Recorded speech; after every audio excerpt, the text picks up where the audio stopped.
தவறு செய்தால், அதை தெரிந்து செய்தால், அவர் கபட நாடக மு.க. ஸ்டாலின் அங்கிளாகவே இருந்தாலும்,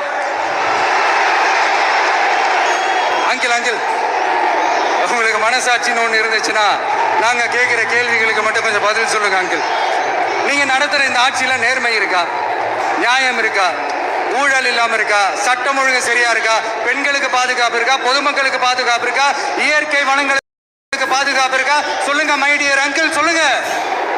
டாஸ்மாக்ல மட்டுமே இது வரைக்கும் 1000 கோடிக்கு மேல ஊழல் சொல்றாங்க. அதுல மட்டுமா தப்பு நடக்குது? வேற எதுல தான் நடக்கல? உலகத்திலே மிஸ்டர் கிளீன் ரெக்கார்ட்ஸ் எல்லாம் உங்களுக்கும் உங்க கூட இருக்கிறவங்களுக்கும் மட்டும்தான் அங்கிள் கொடுக்கணும். இதை பார்த்து வாயே இல்லாத ஊரு கூட வயிறு வலிக்கு சிரிக்குது. பெண்களுக்கு 1000 ரூபாய் கொடுத்துட்டீங்கன்னா போதுமா அங்கிள்? அப்படியே அதை மூடி மறைச்சிடலான்னு பாக்குறீங்களா? படிக்கிற இடத்துல, வேலைக்கு போற இடத்துல, வெளியில போற இடத்துலன்னு அவங்களுக்கு பாதுகாப்பே இல்லைன்னு ஒட்டுமொத்த பெண்களும் கதறாங்க. அந்த கதறல் சத்தம் ஏதாவது உங்க காதுல கேக்குதா அங்கிள்? இதுல வேற உங்க அப்பான்னு கூப்பிடுறாங்கன்னு வேற சொல்றீங்க.